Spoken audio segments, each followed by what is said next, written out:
Welcome back to r/neighbors from hell, where people share stories about their crazy neighbors. And if you're new to my channel, please don't forget to subscribe to join our amazing community. And without any further ado, let's dive right into the stories. The first one is titled, "Take up 8 street parking spots, you won't get paid." I live on a street that has two-side parking, meaning you can park on either side of the street, which makes it almost a bi-directional one lane. We have recently had road construction on our street to replace water mains which took up one side of the street. We had to park in our driveways during the construction, and then we could park in the street at the end of the day. Here is what made the entire neighborhood mad. My neighbor owns a landscaping/mowing business and parks his trailer along with 3 other trucks, his truck, wife's BMW, and other random cars he flips. So we are fortunate enough to have space to park our 2 cars in the driveway, but other neighbors do not who have older children with cars. The neighbors were parking the next block over and had to walk when this douche could leave his cars 2 blocks away since they didn't move for weeks at a time. Here was my breaking point. He kept his car in front of my mailbox and purposefully parked in front of my trash so it wouldn't get picked up. I asked him to move and he said, "It is public parking." Fine, I will use that to screw you over. So one night he parked his trailer in front of our house again, this time disconnecting it from the truck. Our neighbors parked at the back of the trailer and said they were leaving for vacation in their van. So I parked my car in front of the trailer, which had all their mowing equipment in it, so they wouldn't be able to mow. He mows about 70 or so yards/businesses. I am a nurse and had to work 12-hour shifts the next day, which I carpool with a fellow co-worker since it is a 40-mile commute. I left the car and my wife went to work all day. Before my wife left, she saw them frantically trying to figure out how to get the trailer out. When he asked her to move it, she said, "It is public parking," loaded the kids and left. She doesn't get home until 5 and I am home at 8. We both left at 6 AM. I will do it again when I have the chance. Not only did he fall a full day behind by, it rained the next few days and so he couldn't mow then either. Even Mother Nature hates this guy. Edit, talked to a police officer and they mentioned the 24-hour block rule that they really don't enforce because of its gray area. He wasn't quite sure on the trailer or even flatbed truck being legal to park in the street, so he was going to have the parking enforcement officer make regular rounds. He even said it was excessive to have that many vehicles and he is an inconsiderate douchebag. And by the way guys, one thing that I almost forgot to mention is, please double check whether you are still subscribed to my channel, and in case you ever enabled the bell icon, which I highly recommend by the way, please also check if that is still enabled. Lately I have seen many comments from my subscribers that said that they were suddenly unsubscribed from my channel and had to resubscribe for whatever reason. Anyway, let's move on to the next story. The next one is titled, "Crazy Neighbor Falsely Accuses Me." I had a problem with a crazy neighbor in my neighborhood about 9 months ago. So I live in a subdivision with a variety of age groups. You have everywhere from kids to the elderly, pretty much your typical suburban neighborhood. Towards the beginning of this year, I was in the driveway cleaning out my car. Now to preface, I have a luxury sports car. I'm just saying that because it is really relevant to this story. I am not trying to brag here. Anyway, as I am cleaning the new car, there are a group of teenage boys that saw me and the car. They live in the neighborhood but don't know their names or anything like that.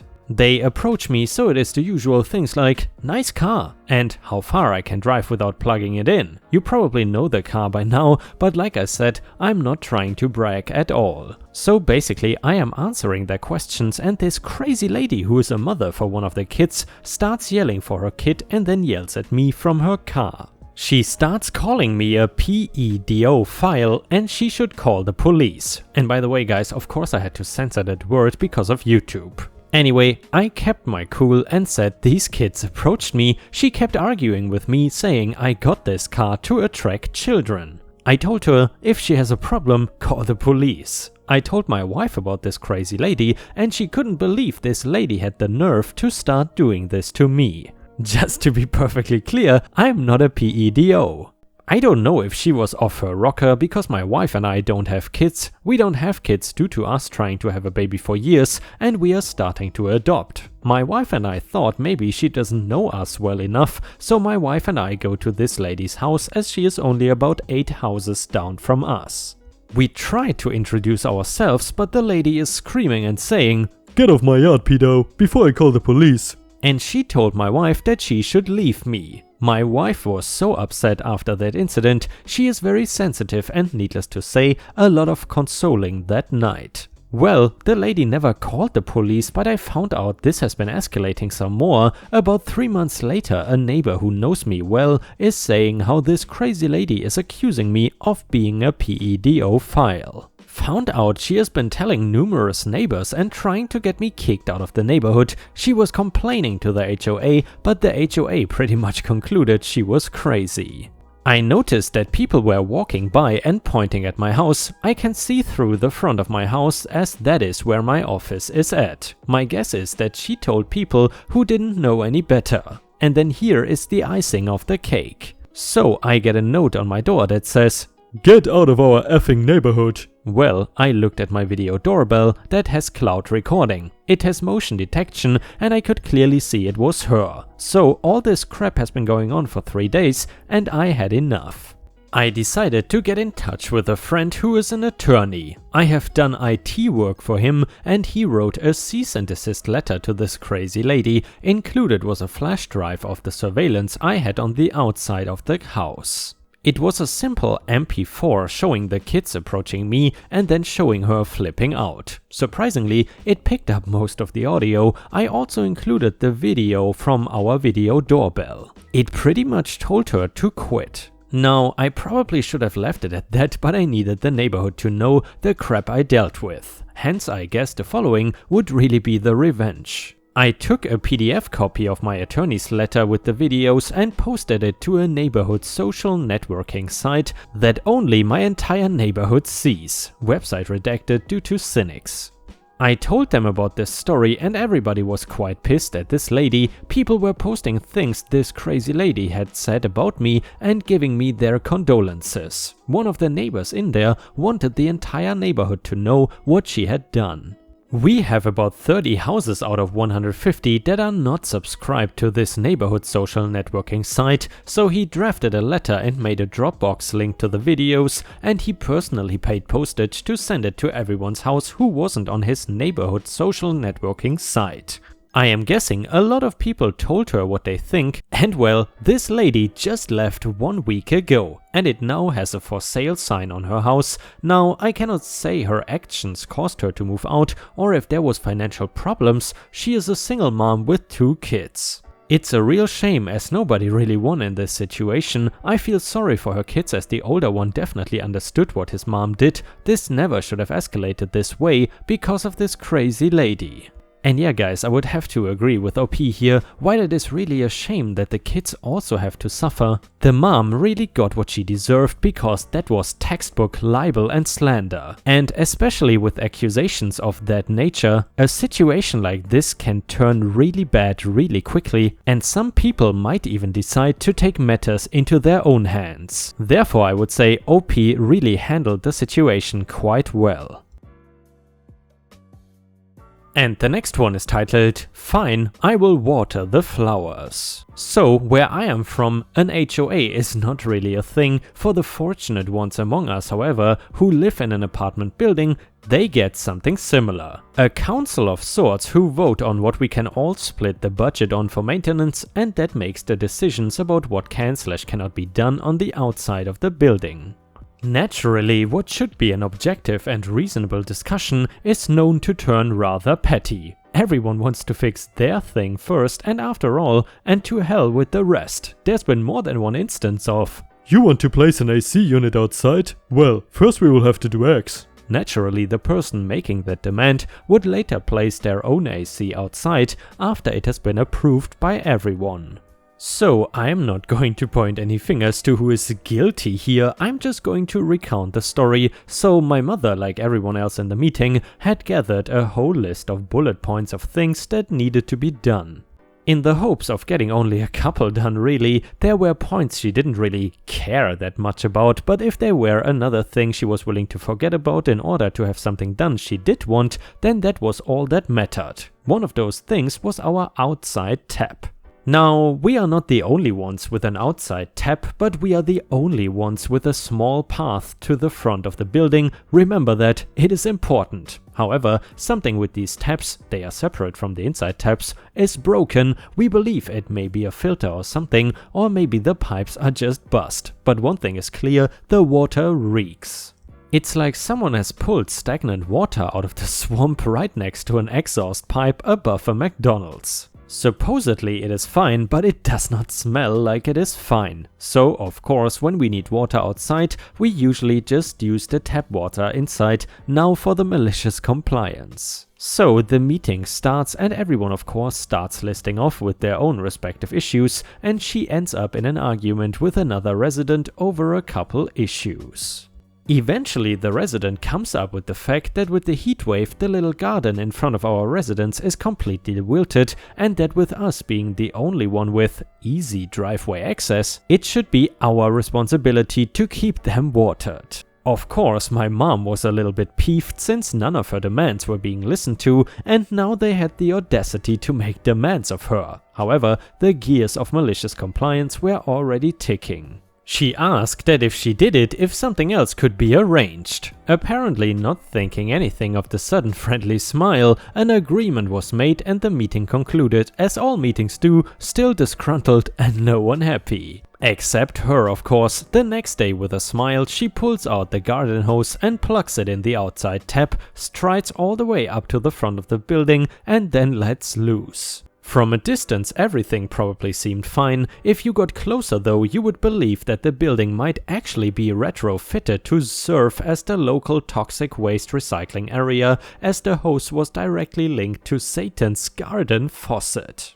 The water forming a thick smelly barrier that I heard later on drafted upwards straight to the other residence building just as well. This only seemed helped by the summer heat, causing it all to evaporate rather than sink away in the soil, lasting almost all day. Which then turned into a 24/7 haze, as she wanted to make sure the flowers would survive the heat, of course. The next meeting she was politely requested to stop watering the flowers, and now they are considering finally fixing those taps. And guys, if you have watched until here, I would really appreciate it if you could post some star emojis in the comments, and maybe even like the video if you wanna go the extra mile to support my channel. Thank you so much in advance, your help is very much appreciated. The next one is titled, "No vines, but raspberry bushes are okay? Well then." About 5 years ago, a bit of malicious compliance happened to me and my family that I just remembered. Back a while ago, the entirety of our community, section of the town, was controlled by a committee which was essentially a dictatorial oligarchy in disguise as a small town group of associates. They controlled everything from how tall your fence can be to whether you could install solar panels. They also happen to control how much paved area you can have in your yard, which seems reasonable at first glance. Now, my dad had broken both legs and injured his back severely in a car accident at that time, so he could not mow the lawn. We didn't want to hire someone to mow it for us since he was not making money at the moment and we were not exactly balling financially. So we decided to let some crawling vines cover the grass and replant the grass when my dad could mow the lawn again. Except we forgot about one thing: areas not covered with grass counted as paved unless they have plants growing on them, and vines don't count as plants. So when the monthly inspection rolls around, we are informed that the yard is not to code and the vines must be replaced with something better. Now for the malicious compliance, we find through reading the community handbook that berry bushes including raspberry, blackberry and boysenberry bushes are allowed. We know what to do immediately. See, my parents had imported a bush of Russian wild raspberries when they first moved to the United States. For those unaware, wild raspberries are basically the same as cultivated ones and taste a bit more sour, but the similarities stop there. The berries grow as vaguely connected clusters of large red bulbous spheres, the thorns are massive, and at least on this particular variant, the buds are quite sticky to the point that the fruit flies will often get stuck on them. And the worst part is that, if given the chance, it will spread across the ground like blackberry bushes. Can you see where this is going? The next year after we had torn up the vines and planted the raspberry bush, it had spread like a wildfire as no one was pruning it back. The inspectors were appalled to see the massive tangled growth, but were forced to admit that we had done nothing wrong. Even to this day, we don't remove it as it is good at preventing people from cutting through our yard. And to this day, every summer a swarm of hornets and bees descends upon our quaint little neighborhood, turning it into a hellish, impassable land. And I gotta say guys, this story made me really miss raspberries because I gotta admit, raspberries is one of my favorite fruits of all time and they are just crazy expensive here in Thailand. A couple of days ago in a pretty expensive supermarket, I think I have seen them, obviously imported, for around $6 for 150 or 200 grams. So yeah, I guess I will wait until I am back in Europe with eating raspberries. The next one is titled Illegal Parking Problem Solved. I used to pay $50 for a reserved parking spot at my apartment complex parking garage because we have more resident stickers than parking. I used to park on the street, but people kept hitting my car and stealing my antenna. Well, people started parking illegally next to the concrete wall across from my parking space. I drive an SUV, so I cannot back out when someone is parked there illegally. Thankfully, we have a fantastic towing and booting service, so I thought no biggie, I would just call and be on my merry way. Sadly, the company had changed management and they no longer tow from this garage and they cannot boot the car parked illegally because it would be a fire hazard. For weeks I take pictures and forward them to management and the towing company. Property-wide emails are sent multiple times and still it continues. I am pulling my hair out because I have to spend 10+ minutes wiggling my car out of my parking space without hitting their car or some other fixed object. Tired of my complaining and raging, my boyfriend tells me he's going to fix my problem. I scoff. A week later, only one car parks behind me during the week. 2 to 3 weeks go by and I realize that no one has blocked me in. To this day, no one has parked behind me. I am going crazy. How did he do it? He wouldn't tell me for the longest time, but he finally revealed that he had been putting dog poop from his Belgian Shepherd down in the cracks where your windshield meets the hood of your car and smushed it way down so they would have a hell of a time getting it cleaned out. I can only marvel at his solution. It was both completely satisfying and 100% effective. The next one is titled The Joys of Customer Service. I work on the register at a bulk type meat market butcher thing and this ham beast comes to the register during the lunchtime rush and tries to buy 50 slabs of different cuts of meat. Once I ring up the total price, she decides that it costs too much and dumps 20 trays back on my register. Now these registers are tiny, none of that conveyor belt stuff, so I ran out of room. She then demanded I take them all off the total and rebag everything for her because all of the bags are now practically empty, meaning I had to put it all away myself during the lunch rush or try and work around the 20 trays in my limited space. The area that this butcher is in is known for theft and destruction of property, so trolleys are not actually allowed to leave the store. My revenge? As she is trying to pry money out of her purse with those sausage fingers, I stretch the bottom of each plastic bag slightly and then overload them all with the remaining trays of meat.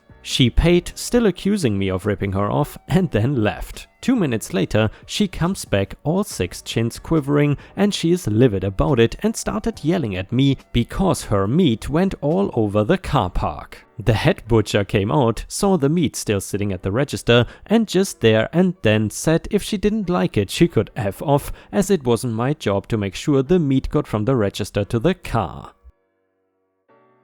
And ripe stars, unfortunately, we have reached the end of this video. However, if you cannot get enough of my content, then I would highly suggest to check out my endless YouTube playlists, which should pop up on the left side of the screen in about 10 or 20 seconds. These playlists should definitely keep you busy, and I would really appreciate if you could listen to them before going to sleep. This would help my channel tremendously. If you still cannot get enough, then please don't forget to check out my Patreon at patreon.com/ripeyoutube for more than 50 exclusive Reddit videos that you won't find on YouTube. Thank you so much in advance, and I hope to see you again tomorrow. Thank you so much for watching.